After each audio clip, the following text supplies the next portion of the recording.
өнүгүүсүнө ишенимдүү жол болгон креативдүү экономика тууралуу сөз кылмакчыбыз.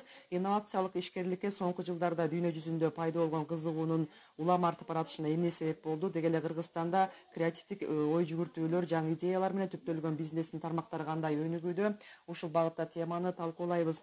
Урматтуу угармандар, эгерде сизде ушул биздин теманын алкагында кандайдыр бир ой, сунуш, пикирлер жаралып калса, бизге телефон чалсаңыздар болот. 0312 39 21 90, 0502 39 21 90 телефондоруна чаласыздар. Ошондой эле Facebook'тагы Биринчи радионун баракчасына дагы баш багып көрүп, угуп суроолоруңуз болсо калтырсаңыз болот.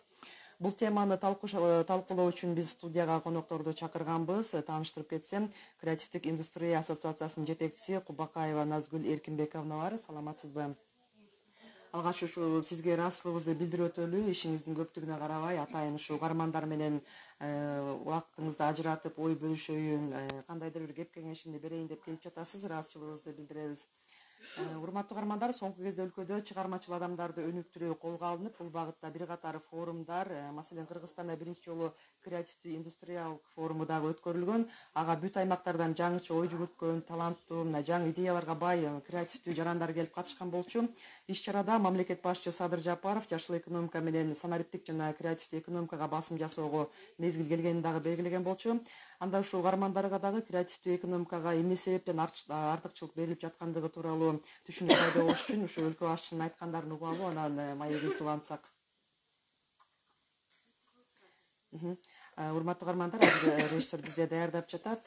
Азыр биз болсо сөзүбүздү акырындан баштай берсек, мынакей Назгүл Эркинбаевна, сизди кепте баштай берсек, өлкөнүн экономикалык өсүшүнүн жаңы моделин түзүү азыр замандын талабы болуп жатпайбы? Анан алгач ушу дүйнөнүн көпчүлүк өлкөлөрү ушул креативдүү экономиканы өнүктүрүүгө багыт алды.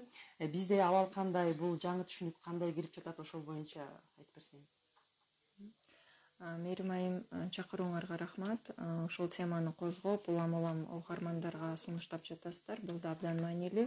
Анткени бул жерде жаратман экономика, ошо сиз айтып жаткан креативдүү экономиканы биз азыр Кыргызстанда жаратман экономика деген аталыш менен таркатып жатабыз. Негизи жаратман экономика, сиз айткандай, дүйнө жүзү боюнча бул жаңы бир тармактардын бири деп эсептесек болот. Эмне себептен жаңы? Анткени ошо чыгармачылык менен адамдын таланты, интеллектуалдык эмгегин баркы баасына жеткирип, экономикалык баалуулук берүү багыты өнүгүп жатат да дүйнө жүзү боюнча. Демек, бул жерде биз чыгармачылыктын негизинде дагы адам өзүнүн даремети, талантынын негизинде экономикалык баалуулукка ээ, жогорку маржиналдуу бир чыгармачыл өнүмдү жасай алат дегенди биз дагы ошого ынанып, Кыргызстанда дагы экономикада ушуга көңүл бурабыз деген өңүттө азыр иштер жүрүп жатат. Сиз жогоруда атап кеткен жарлыктар жана мыйзамдардын кол коюлуп бекитилип жаткандыгы дагы ошол биздин экономикабызды өнүктүрүүдө жаратман экономиканы артыкчылыктуу багыт катары тааныганыбыздын бири болуп эсептелинет. Негизи Кыргызстанда жаратман экономиканын өнүгүүсү сан жагынан карап келгенде азыркы учурда болжолдуу маалымат негизинде, концепциянын өзүндө да жазылган ички дүң продуктунун 1% үлүшүн, ошого жакын үлүштү ушул жаратман экономика берип жатат деген маалымат бар. Бирок бул албетте такталган маалымат эмес. Ошону тактоо маселеси дагы бул алдыда турган маселелердин бири. Мисалы, азыркы күндө талкууланып жаткан креативдүү индустриялар паркы деген атайын салык режими, эгерде ошол нерсе иш жүзүнө ашып иштеп баштаган болсо, биз ошол жаратмандардын экономикага болгон катышын сан түрүндө жана сапат түрүндө дагы иликтеп изилдегенге жакшы шарттар түзүлөт. Бул жактан алып караганда, бул жайкы мезгилде дагы атайын долбоорлор өзүнүн бет ачаарын жасашып, ошол жерде айтышкан статистикалык комитетте кол өнөрчүлөрдүн экономикага болгон катышы канча пайыз деген суроо бергенде 0% деп көрсөтүлгөн да. Демек, бул эмнеден кабар берет? Демек, биздин жанагы жаратман кол өнөрчүлөрүбүз чыгарып жаткан чыгармачыл өнүмдөр, алар баягы маданий, эстетикалык жактан көркө баага ээ болуп жатат, бирок экономикалык жактан эч кандай эсепке алынган жери жок дегенди түшүндүрөт да. Ошондой сыяктуу жаратмандар эсепке алыныш үчүн биздин өкмөттө дагы ошол статистикалык бир код пайда болуш керек. Кечиресиздер. Аларды дагы биз эсепке алып, алардын социалдык экономикалык жактан дагы ошол жаратмандарыбызды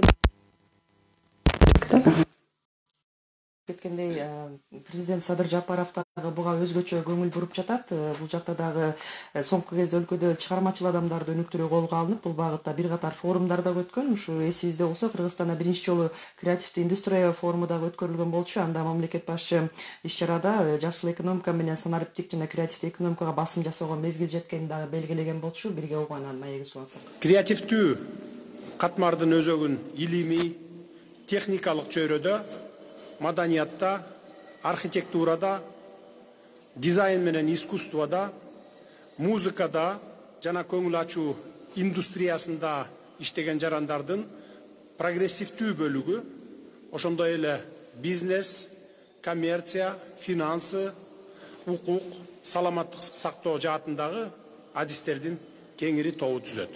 Учурда өлкөдөн чыкпай туруп эле каалаган дүйнөлүк компанияларда онлайн иштеп, өзүнө да, өлкөбүзгө да пайда келтирип жаткан жаштарыбыз арбын. Дүйнөлүк масштабта санариптештирилген продукциялар тоскоолдуксуз экспорттолуп жатканы кадыр эселе көрүнүш болуп калды. Дүйнө жүзүндөгү болуп жаткан тобокелчиликтер жана азыркы замандагы көйгөйлөр креативдүү экономиканы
Назгүл Эркинбек анда эски түшүнүктөрдөн арылып, азыркы күндө мамлекет башчы дагы өз бул багыттагы өнүктүрүүгө көңүл бура баштады. Анан сиз кандай ойлойсуз? Негизи эле кеңири түшүнүктү жайылтуу үчүн кандай иштер болгонышы керек?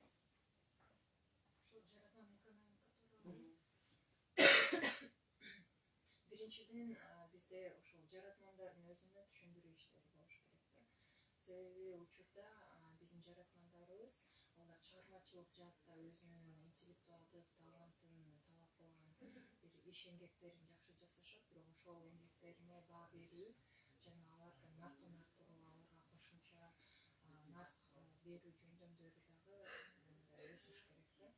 Анан экинчиден алар баягы экономикалык каарман катары таанылган соң, демек алар салык жагынан дагы өзүнүн отчетторун тапшыруу боюнча жакшы жөндөмдөргө ээ болуп, анан өздөрүнүн баягы экономикалык жактан сабаттуулугун дагы эсеп кагаз иштеринде жакшыртышы керек. Бул дагы жанагы келечекте түзүлчү креативдүү индустриялар паркынын бирден бир милдеттенмелеринин бири болот. Ошол жаратмандарды мындай маалымдуу кылуу, аларды ушул экономикалык каарман жана оюнчу катары дагы туура багытта иштеши үчүн жакшы шарттар түзүлүш керек. Анан үчүнчүдөн болсо, ошол жаратмандарыбыз иштеп жаткан иштерди кош колдогон жана сиз жанатан бери айтып жаткан фестиваль сыяктуу иш-чаралар Кыргызстандын деңгээлинде жана ошондой эле Борбор Азиянын деңгээлинде көбүрөөк өтүш керек. Biz bu жерде сөзсүз түрдө экономика дегенде акча маселе жагын карап жатабыз да. Демек алар өндүргөн рынокко сатылыш үчүн демек ошол рыноктогу кенен болуш керек да. Кыргызстанда бизде жашаган сандарыбыз 7 миллионго чапчыдагы. Бирок анын ичинде экономикалык мындай акча төлөй алчу калктын катмары 7 миллион бардык эмес да. Ал жерде жаш көбөктөрүбүз бар, биздин калкыбыз жаш. Демек ошол экономикалык жактан акча төлөй алчу рыноктун көлөмү дагы бизде өтө эле аз да. Биздин айтып жаткан маселебиз бул Кыргызстанда өндүрүлүп, дүйнө жүзүнө экономикалык баалуулукка ээ болгон жаратман өнүмдөр чыгыш керек Кыргызстанданчы. Демек ал эмнени түшүндүрөт? Биринчиден жаратмандардын өздөрү сабаттуу болуш керек экономикалык жактан. Экинчиден алар инвесторлор менен сүйлөшө келгенде алардын бир экономикалык тарыхый бир жолу болуш керек да. Мисалы үчүн алар банкта өздөрүнүн эсептерин ачылган болуш керек. Ал банк аркылуу ар кайсы транзакцияларды өткөргөн болуш керек. Себеби эл аралык деңгээлде иштеген чоң уюмдар алар сөзсүз түрдө ошол салык төлөө тарыхын жана банк менен болгон байланыштарын да сөзсүз түрдө аңдап билишет. Себеби бул бизнес. Бул жерде сөзсүз түрдө бир расмий мамилелер түзүлөт да. Демек сиздин сурооңузга менин жообум ушундай болот. Биринчиден биз баягы жаратмандар арасында сабаттуулукту арттырышыбыз керек. Экинчиден болсо ошол жаратмандардын ишин баалуулукка ээ болгудай кылыш үчүн калкыбыздагы ошол өнүмдөрдү көрүп билгидей чоң иш чаралар менен таанышып, алардын баркы баасын дагы билиш керек. Негизи эл аралык эксперттердин сөздөрүндө мисалы Кыргызстанда баягы ички бүтүн продукциянын аз эле пайызын түзсө дагы, бирок элдин жалпы эле жаштардын биргирлиги жана потенциалы дагы күчтүү экенин белгилеп беришет да. Мисалы Евразиялык экономикалык биримдик өлкөлөрдүн ичинде дагы мындан 1-2 жыл мурда комиссиянын ишине дагы белгиленген болчу ошо Кыргызстан негизи жакшы көрсөткүчтөр кете баштаган да. Анан сиз азыр мындай кандай ойлойсуз? Азыр бизде ушу үйүндө отуруп эле эл аралык уюмдар менен иштеп жаткан жаштар кишилер бар да азыр, канча бизде стартаптар негизи иштеп жатабы? Бизде андай жаштар бар, сөзсүз түрдө. Анан демографиялык жактан алып караганда дагы бизде Кыргызстанда ар бир 4-чү жараныбыз бул 10 жашар. 57% калчыбыздын катмары алар 30 жашкан жаш экономикалык жактан активдүү болгон жарандарыбыз да. Демек жумушкадан иштесе ишке, жесе ашка тойгон калкыбыздын саны андан көп. Демек ошолордун бардыгы азыркы учурда өздөрүнө мындай иш издешет. Анан биз азыр алымдашуу, автоматташтырууду жашап жатабыз.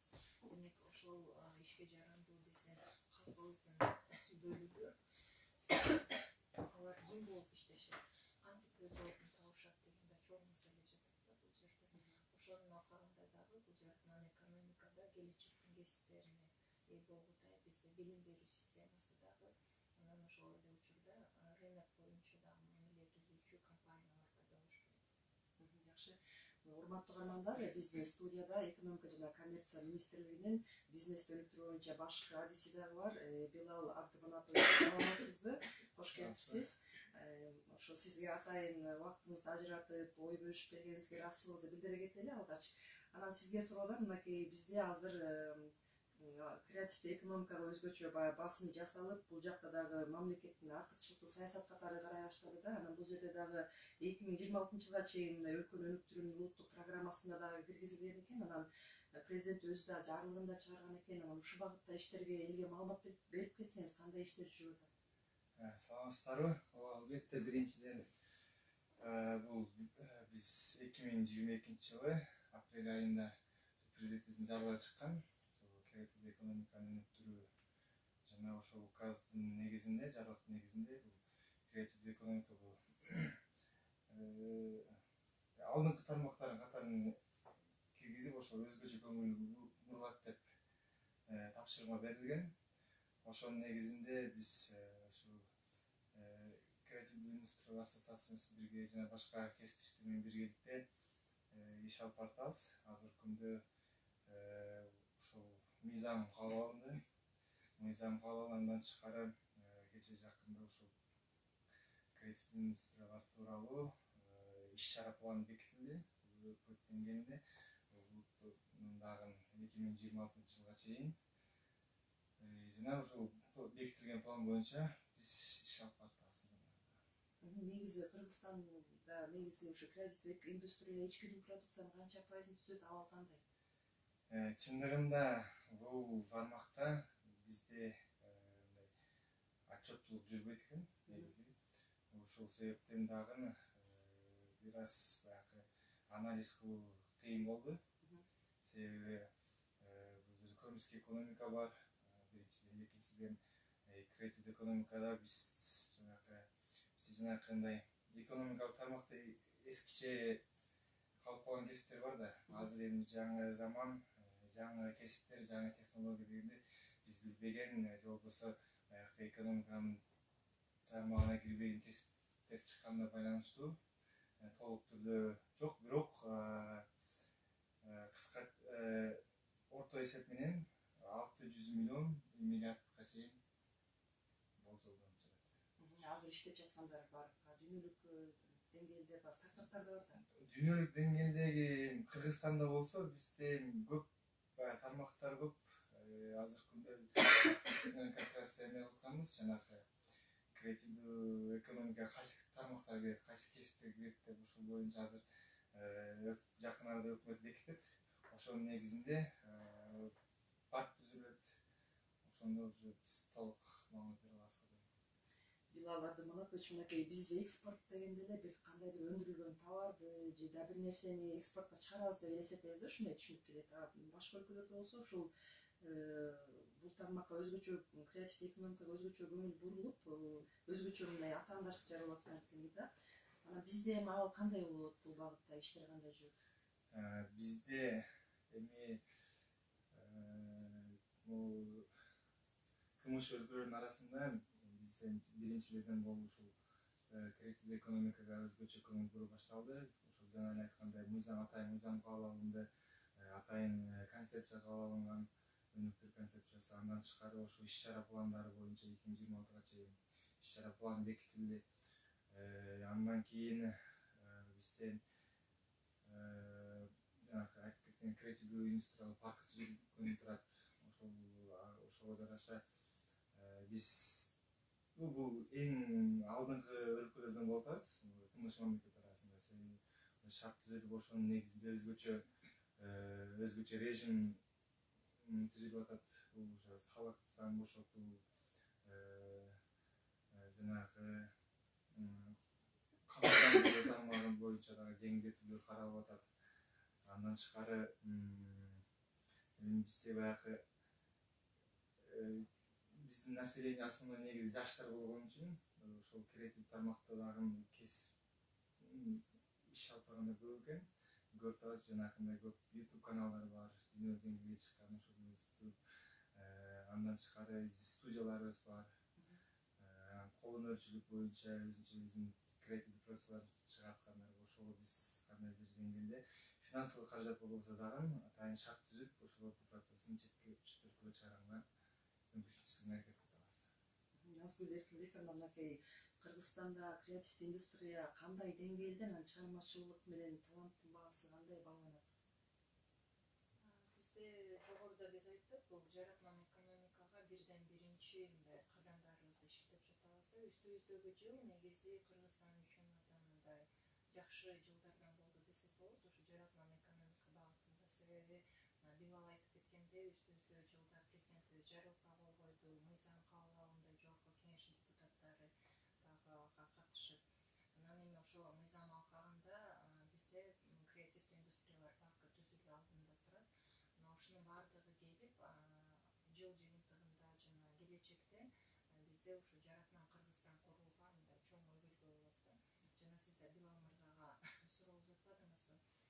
Ошол стартаптарды өнүктүрүү үчүн кандай иш-аракеттер керек жана эмнелер жасалып жатат деп. Ошол жака кошумчалай кетсек, негизи ушул стартап дүйнөсүндө жаңы технологияларды пайдаланып өнүгүп жаткан бизнес тармагында кичи топтор, алар абдан өнүккөн жеткен чеги бул единорог деп аталат да. ошол компания эгерде $1 миллиард багаланса, демек алар өзүнүн ошо өнүмүн чындап эле рынокто далилдей алды жана ошол баалуулукка ээ экендигин тастыктады деген сөз да. Борбор Азия боюнча Казакстанда гана ошол Каспий деген азыр единорог бар. Анан биздин да үмүтүбүз ошол Кыргызстандан чыкса ошондой единорог. Ал чыгыш үчүн жана бул жогоруда айткан нерселердин баардыгы аткарылыш керек дагы. Андан сырткары ушул бизнес акселерациялар өтүш керек. Инвесторлор бизге кызыккандай жакшы шарттар түзүлүш керек да. Анан бул жаратман экономиканын жана жаратман индустриялардын дагы бир артыкчылыгы, бул жерде көптөгөн чоң капиталдар талап кылынбайт. Бул жерде эң негизги каарман жана капитал бул адам, инсандын өзү да. Демек биздин маселебиз эң негизги ошо Кыргызстандагы өнүгүп келе жаткан муундарыбызга жакшы билим берүү, жакшы тарбия берүү. Жакшы тарбия деген дагы бул өтө мындай салыштырмалуу түшүнүк да. Баягы ыңгайлуу биздин сөздү гана уткан жаштар эмес, тескерисинче өз оюнду айта билген, эркин ой жүгүрткөн, өзүнүн кыялын умтулуп, ошол кыялымды орундатам деген мүнөзгө ээ болгон жаштар бизде тарбияланса, ошол туура болот. Анан сиздер жана президенттин сөзүн да цитата кылып бербедиңиздер жогоруда.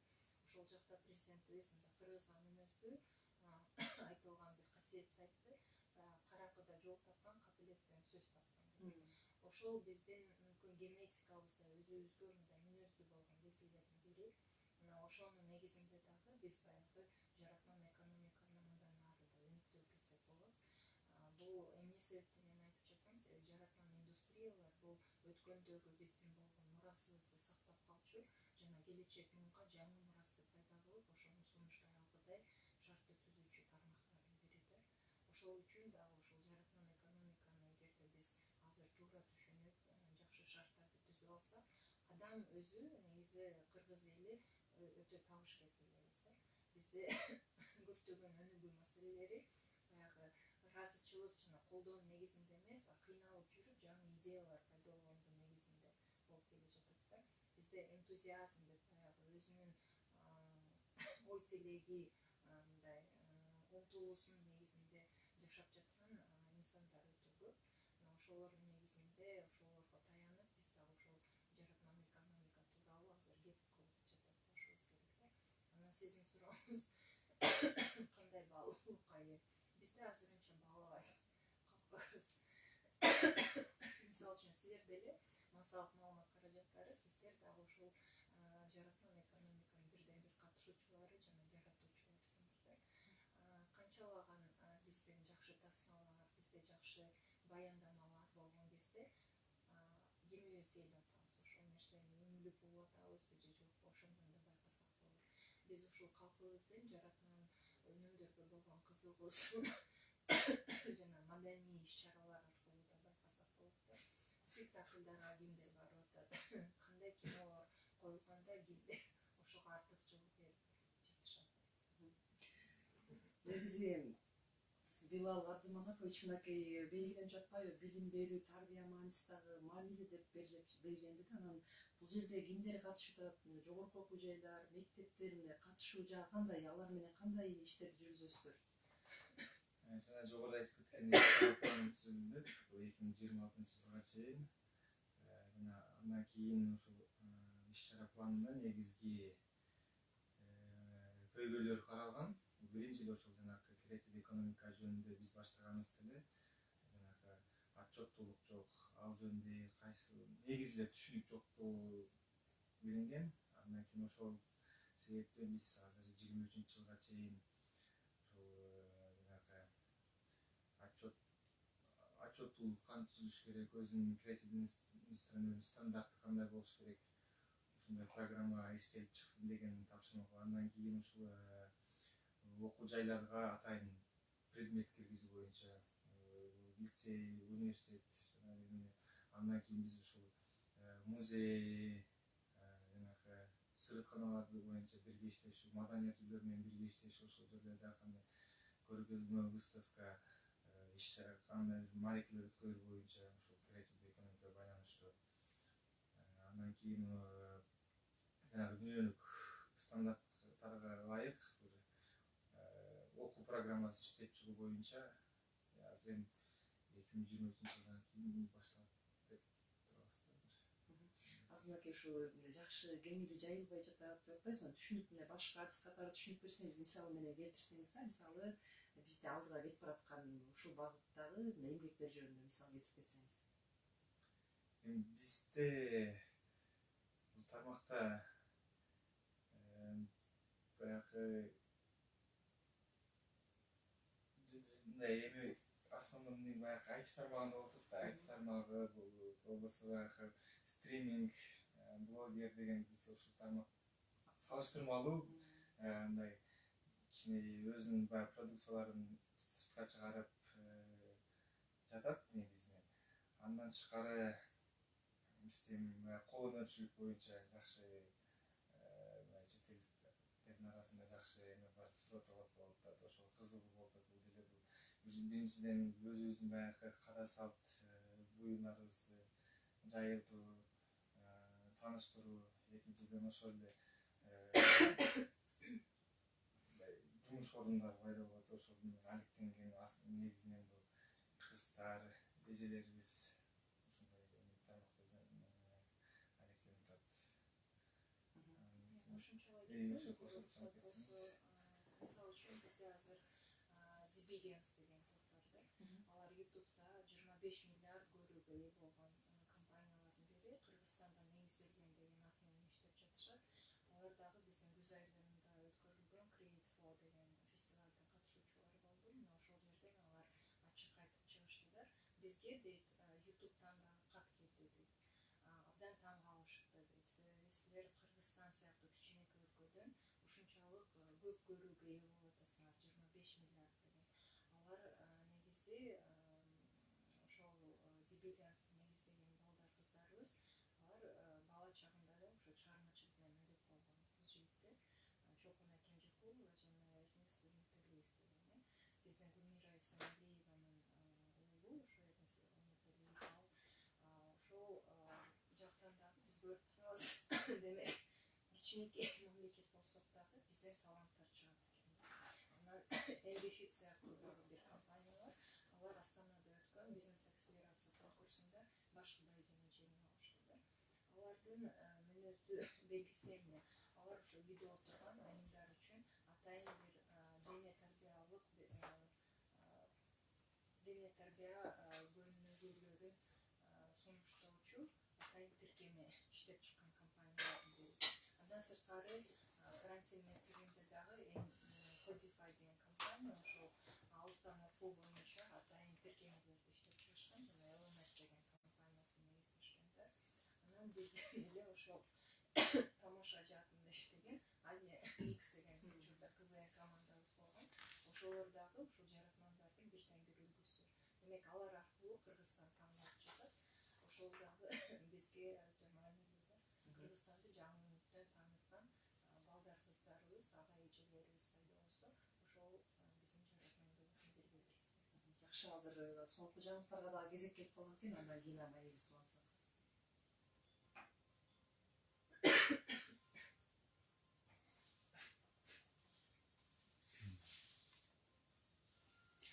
Саламатсыздар, назарыңыздарда жаңалыктардын кезектеги чыгарылышы. Кыргызстан ички рынокто бааны турукташтыруу үчүн мунай жана мунай продукцияларын экспорттоого тыюу салды. Министрлер кабинетинин төрагасы Акылбек Жапаров тиешелүү токтомго өзгөртүү киргизди. Ага ылайык ички рынок толтурулган же Евразия экономикалык бирлигинин мунай жана мунай продукцияларынын жалпы рыногу түзүлгөнгө чейин Евразия экономикалык бирлигинин бажы аймагынын чегинен тышкары мунайды автомобиль жана темир жол транспорту менен ташып чыгууга убактылуу тыюу салынат. Мамлекеттик бажы жана чек ара кызматтарына токтомдо көрсөтүлгөн товарды мыйзамсыз ташып чыгууга бөгөт коюуга багытталган зарыл чара көрүү тапшырмасы берилди.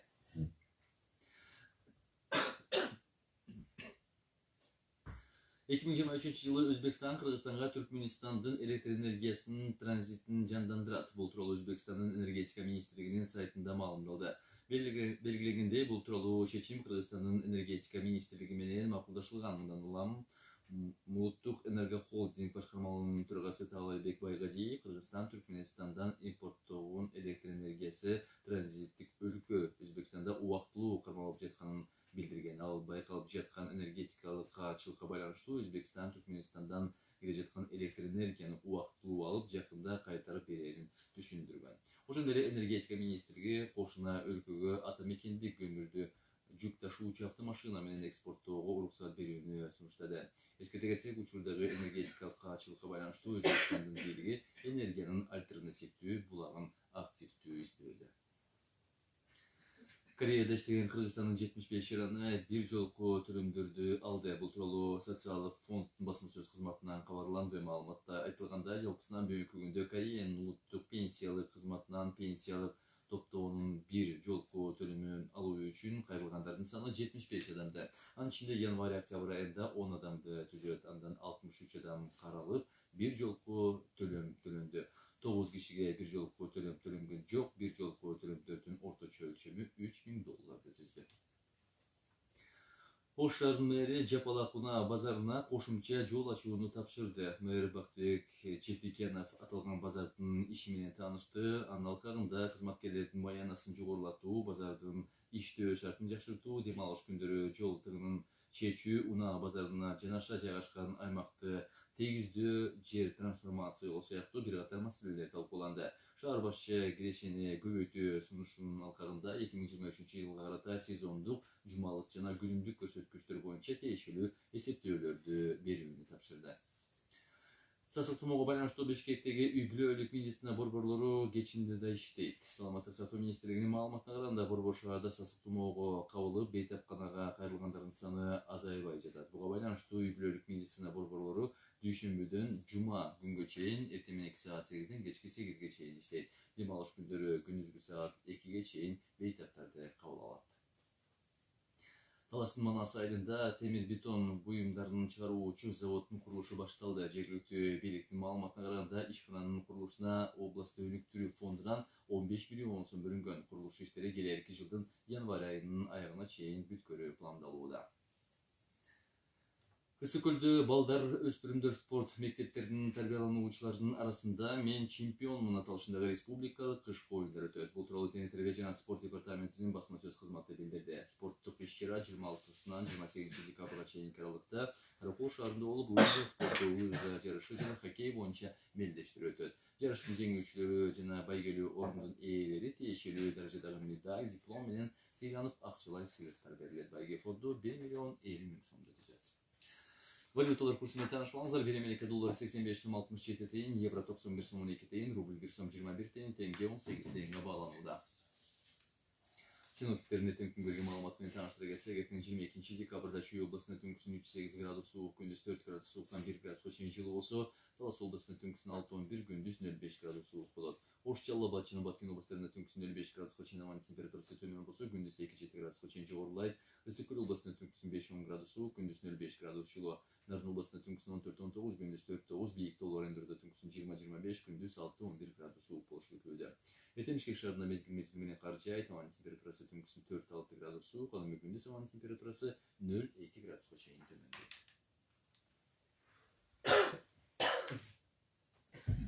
Урматтуу угармандар, негизги маселеде мамлекеттик саясаттын артыкчылыктуу багыттарынын бир катары аныкталган креативдүү экономика тууралуу сөз кылып жатабыз. Биздин уктурууга экономика жана коммерция министрлигинин бизнести өнүктүрүү боюнча баш кадиси Билал Абдыманапович жана креативдик индустрия ассоциациясынын жетекчиси Кубакаева Назгүл Эркинбековналар катышып жатышат. Билал Абдыманапович, мынакей креативдүү экономиканы мамлекеттик деңгээлде өнүктүрүү үчүн жасалып жаткан иш-аракеттер мындай баамыңыз кандай? Анан башка эл аралык уюмдардан дагы мындай кандайдыр бир жардамдар же ушундайлар болобу? Мисалы Бириккен Улуттар уюму же дагы кайсы бир тараптан. Анткени баягы жаңычылдык көз караштарды эл аралык уюмдар колдоп келет да. Албетте, мамлекет тарабынан ишенич айта алам. Толук түрдө колдоо аппараттуу болуп атат. Ошол учурда биз жанагы ушул креатив тармакты ушул тармакта иштеген, ушул тармакта алектенген ишкерлерибизге көп башкармалык ушул тармакка бергенге да аракет кылып атабыз. Ошол жанагы айтып кеткендей креатив индустрия парк түзүлүп атат. Ошол жакта биз 7 мүчөнүн 5 мүчөсүн ушул креатив тармакта алектенген ишкерлерибизге берип атабыз. Ушул булар деген ушул парктын негизги башкармалыгы болуп эсептелинет да, жана байкоочу кеңеши түзүлүп, ошол жакта биз 7 кишинин 5-өөсүн ушул тармакка беребиз. Себеби сиз айтып кеткендей бул жаңача болгондон кийин ошол тармакты алектенген кишилер жакшы түшүнөт деген элечи. Жана баягы мамлекет дагы өзүнүн көп баягы ушул көзөмөл азыраак болсун деген, көзөмөл азыраак болуп, эркиндик көбүрөөк болгондо ушул бизнеске дагы кандай бир деңгээлде жеңил иш алып баруу жеңил болот. Кандай жеңилдиктер мисалы салыктарынан же ушул жеңилдиктер жөнүндө токтолуп кетсеңиз? Жеңилдиктер негизинен бул баягы өзгөчө режим түзүүгө болот. Салыктан бошотуу, андан кийин бирдиктүү салык деп жанагы 2023-24 0,5%, 25-26 1%, 27 жылдан баштап 2%.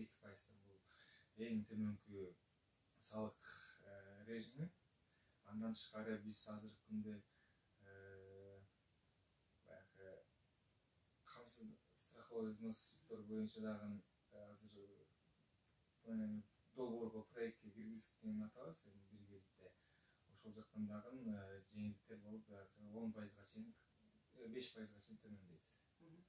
Алар менен чогуу иштеп атасыздар, анан алардын сунуштары да болуп жатабы? Бул негизинен сунуш ошол тармактагы, креативдүү тармактагы алектенген кишилердин сунушун негизинде ошо колдоп, ошондой дайчилик атабыз да. Алардын сунушун негизинде. Назгүл эми мынакей негизи эле ушул тармакта сиздер азыр ассоциация өзүңүздөр иштей, анан алдыда мынакей маанилүү багып берилип басым жасалып жатат. Анан кандай сунуштарыңыздар мененби же кандай сиздер тараптан демилгелер менен чыгасыздар, же сиздер тараптан кандай иштерди жүргүзөсүздөр? Эрмайым, сурооңузга рахмат. Негизи Билал мырза айткан нерсенин баардыгы туура. Биз ушул жаратман экономиканы баягы бир жеңден кол, бир жакадан баш чыгарып чогуу өнүктүрөлү деген адамдардын катарына киребиз. Биздин ассоциацияда азыр 64 компания жана жеке ишкерлер мүчө болуп келип жатышат. Анан жогоруда айтылып жаткан креативдүү индустриялар паркы дагы ошол мамлекет менен жеке менчик сектор, ошо бизнес тармагында иштеген компаниялардын мындай ири отуруп түзгенишкен сөздөрү жана биздин диалогдор негизинде пайда болуп жатат да. Анан биз эми бул тармакты сөзсүз түрдө ушунча демилгелер көтөрүп чыккандан кийин өнүгүүсүнө кызыктарбыз. Анан жана Билал мырза айткан креативдүү индустриялар паркы дагы бул коммерциялык эмес уюм катары бекитилип жатат. Бул дагы ушул жаратмандардын өзүнө чоң жоопкерчилик деген сөз. Демек ошо Кыргызстанда жаратман экономика кандай өнүгүп өсөт, бул дагы баардыгыбыздын жалпы максатыбыз да. Себеби түпкү маселе бул Кыргызстандын жаңы жүзү, жаратман Кыргызстан, ал кандай болот, ал кандай өнүмдү өндүрүп чыгарат жана ошону дүйнөлүк рынокторго кантип жеткирсек болот деген. Биз учурдан пайдаланып, мен да ассоциациянын атынан, өзүмдүн жеке атымдан дагы ыраазычылык айтам. Ошо экономика жана коммерция министрлигинин адистерине, баардык жамаатына министр баш болуп, ошол биздин маселени түз көз караш менен карап келе жатышат. Анан бул жерде депутаттардын дагы ролу зор. Себеби алар ошо мыйзам ченеминде ушул жаратман экономика жана анын катышуучуларына мыйзам укуктук бир базаны жаратып берүүгө жардам берип жатышат да. Анан жаратмандардын өзү дагы өтө активдүү, баягы буга чейин өз кимдигин өздөрү кесип өнүгүп өсүп келе жаткандар. Мындан ары дагы ошол чоң үмүт менен Кыргызстанда жаратман экономиканы өнүктүрөбүз деген деңгээлде турат. Негизи кыргыз эли өз эле жаратман да көп нерсеге шыктуу деп айтып койсок болот. Анан эми мындай масштабтуу кандай иштерди жүргүзөсүздөр, же болбосо мисалы кимдер ошол креативдүү экономика менен алектене алат? Бул жерде ар бир жаран алектенсе болот жаратман экономика менен. Мүмкүн бул жерде угармандарда да бир аз суроо пайда болушу мүмкүн. Эмне жөнүндө эле кеп болот депчи.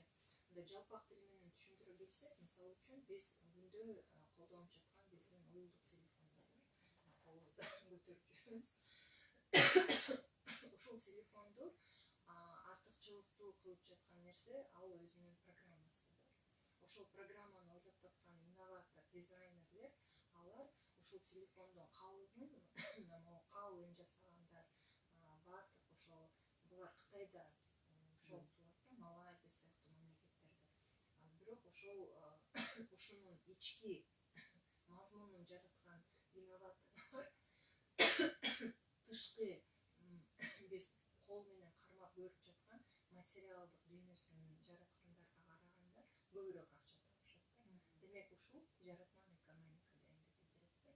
Демек бизде ушул инновация, технологияларды туура түшүнүп, ошондон бир жаңычылык жасап, жаңы бир өнүмдөрдү пайда кылгыдай инсандарды тарбияласак, демек ошол биздин жаратмандыгыбыздын дагы бир көрсөткүчү болот да.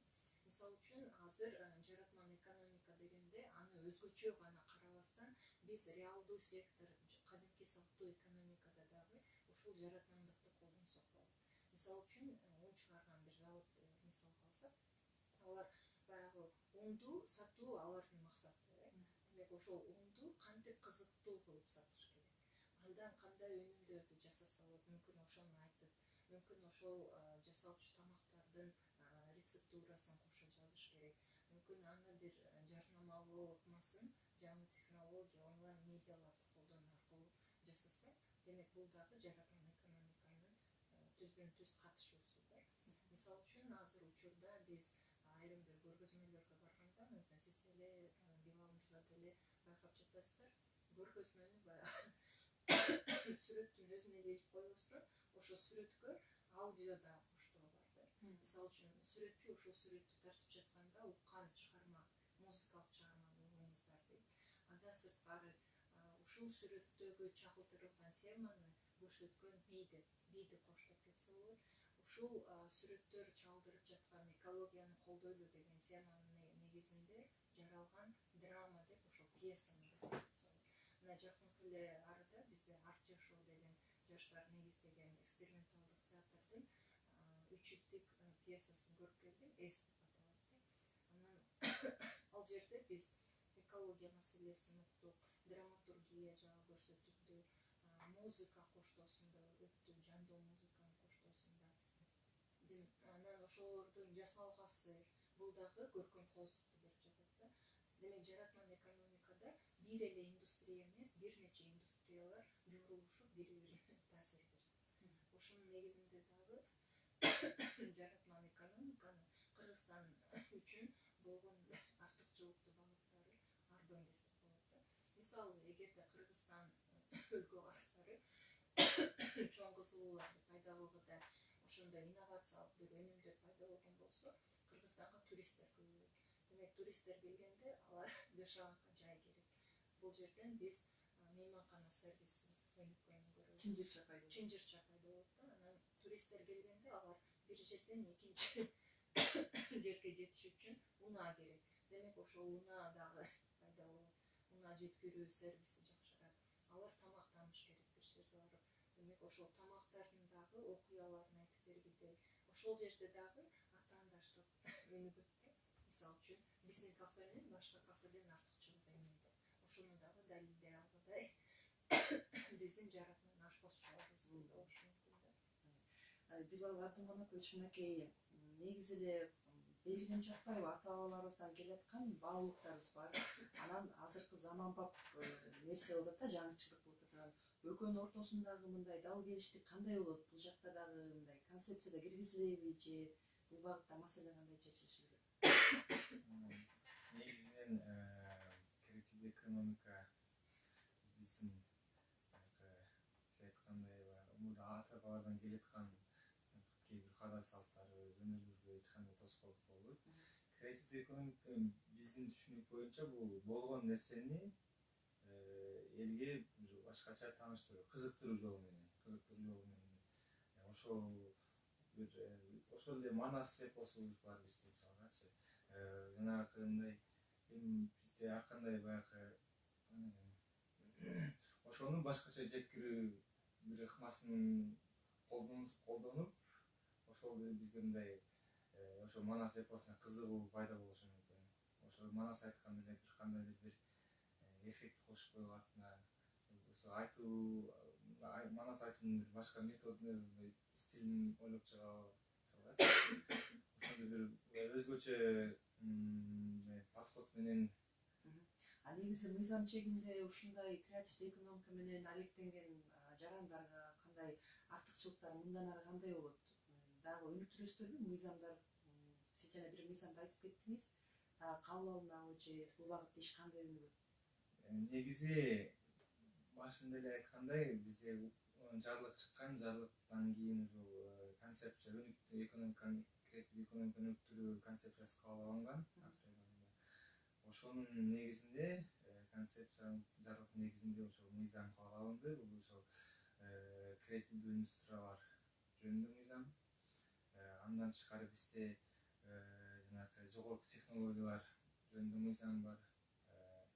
Ошол мыйзамдарды аткаруу максатында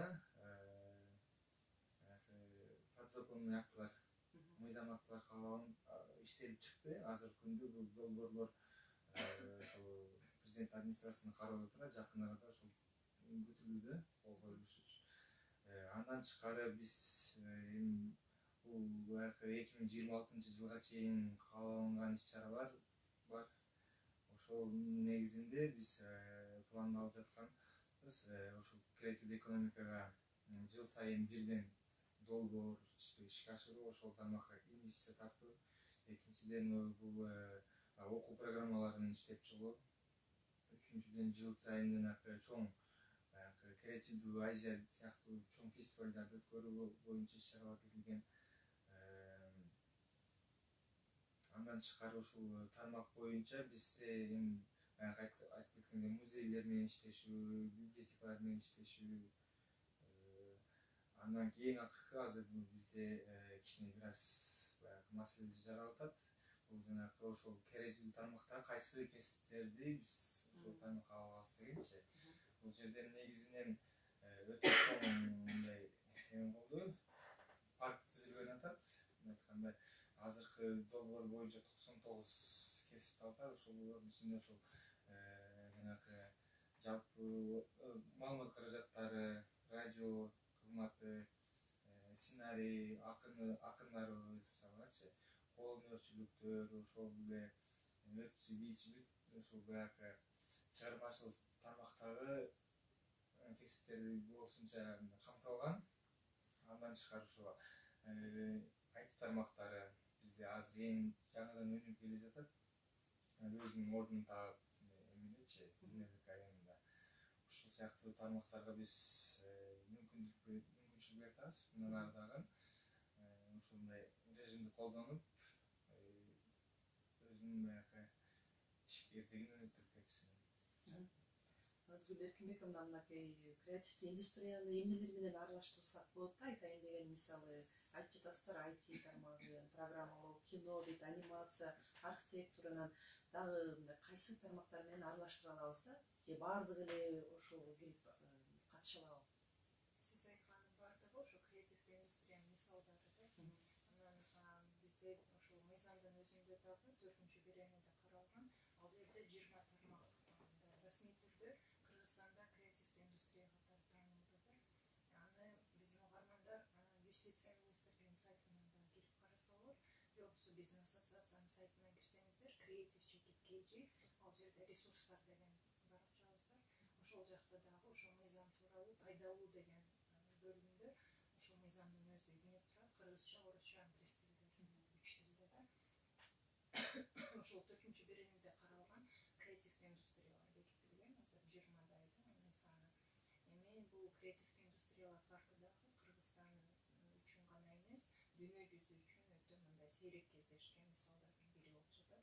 Аны биз кайдан билип атабыз? Биз ар кайсы эл аралык дүйнөлүк деңгээлде уюштурулган ошол жараткан экономика тууралуу болгон эксперттер чогулган жерлерде ушундай болуп атат Кыргызстанда азыр талкуу үстүндө деген сыяктуу баяндамаларды жасаганда алар таң калуу менен карап жатышат да. Эмне себептен? Себеби башка мамлекеттер жараткан экономикасында алар бир гана тармакты же ашып кетсе 2-3 тармакты алышат экен да. негизи биз азыр кыргызчалап жаратман экономика деп атап жатпайбызбы? Ал эми Колумбияда болсо бул оранжевая экономика деп аталат. Италияда бул маданий экономика деп аталат. Америкада билим экономикасы болсо, бизде болсо жаратман экономика деп аталып атат. Демек биз мындан эмнени түшүнүп жатабыз? Ар бир мамлекет өзүнө өзү аныктама бериш керек. Анан өзү аныкталышы керек. Кайсы багыттарда артыкчылыктуу түрдө өнүктүрөбүз деген. Жана сиздин суроодо дагы келечекте кандай артыкчылыктар болот дегенде, бул жерге мен ойлойм, табигый жол менен дагы тандалат да ар бир индустрия өзү. Анын активдүүлүгү, анын өнүгүү шарттарын дагы биз байкап, аларга иликтөөлөрдү жүргүзүшүбүз керек. Ошол иликтөөлөрдүн негизинде биз билебиз, Кыргызстанда кайсы тармактагы индустриялар жакшы өнүгүп атат, эмне себептен жолбошто кайсылар өнүкпөй жатат, ага эмне себеп болуп атат да. Бул жерде абдан маанилүү биз бир байланышта иштешибиз керек да. Мамлекеттик органдар дагы, жеке менчик сектордо иштегендер дагы жанагы рысалды ынтымак деген сөздү негиз кылып алып, анан шериктештик негизинде иштешсек, бизде жаратман экономика бул чексиз нерсе. Ал өнүккөндөн өнүгүп, өскөндөн өсө берчү нерсе да. Жалгыз гана биз азыр шарт түзүп беришибиз керек да. Жана Билал мырза да айтып атпайбы, биз мамлекет катары көп көзөмөлгө албай, эркиндик бергенге аракеттенип жатабыз. Байкоочу кеңеште 5 жеке менчик сектордон болсо, 2 гана мамлекеттик сектордон депчи. Биз дагы кызыктарбыз ошол ачык айкын процесс болсун деп. Себеби биз Кыргызстанды азыр дүйнө жүзү карап турат. Ушулар эмне болот?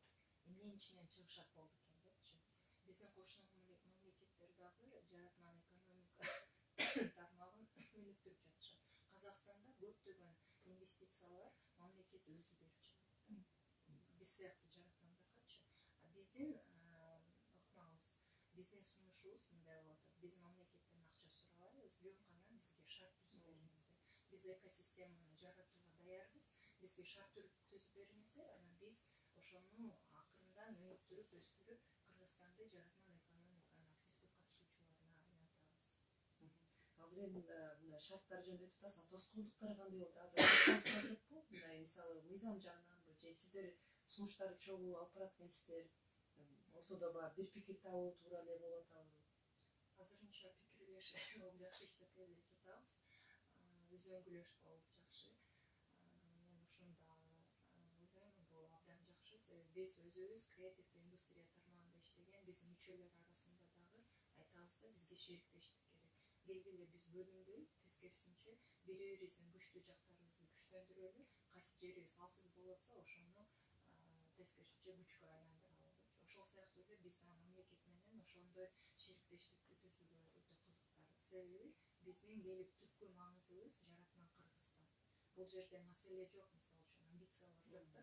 Биз жеке менчик сектор кыйынбыз, мына биз ушуну кыйратабыз деген жок. Бизде биздин жалпы максатыбыз жаратман Кыргызстанды куруу. Анан кандай курабыз, ошону биз азыр чогуу талкуулап, шериктештикте иштешибиз абдан маанилүү.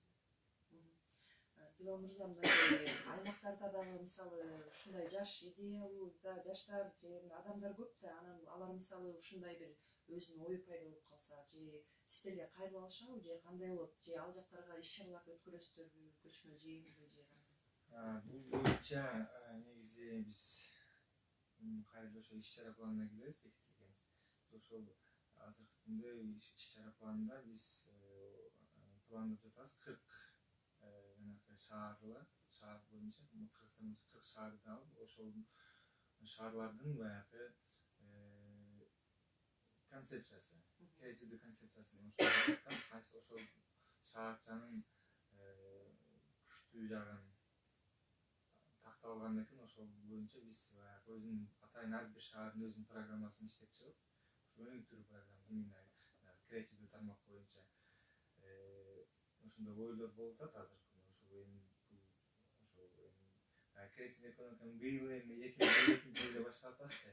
Баары деле баягы айтканыбыздын баары да план болуп атат да. Негизи чынындачы баягы жетишкендиктерибиз баягы мыйзам болбосо эле, мыйзам түрүндө пока биз баягы толуктап өзүбүздүн баягы артыбызды даярдап алгандан кийин мындан ары баягы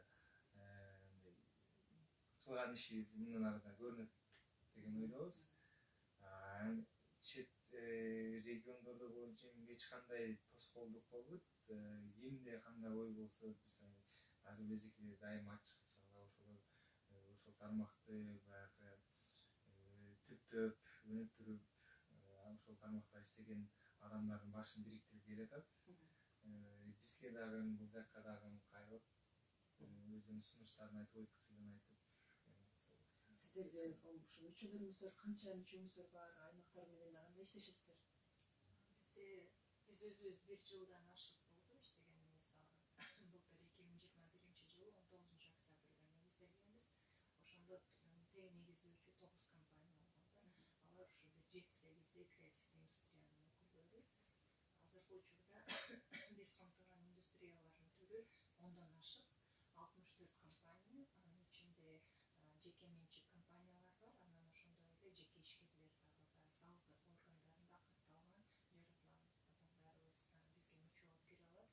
Аймактар боюнча айтсак, бизде азыр аймактардан 3 өкүлүбүз бар. Бири Ош шаарында Киевис Групп деген компания, эки болсо Ысык-Көл аймагынан, бирөө ошол Лениш айылында жайгашкан Абрикос деп аталган конок үйү, анан экинчиси болсо ошо тескей жээкте геопарк маселесин көтөрүп жана дестинация Южный берег деген аталышта бир топ 10дон ашык конок үйлөрдүн башын бириктирген уюм бизге мүчө болуп киришкен.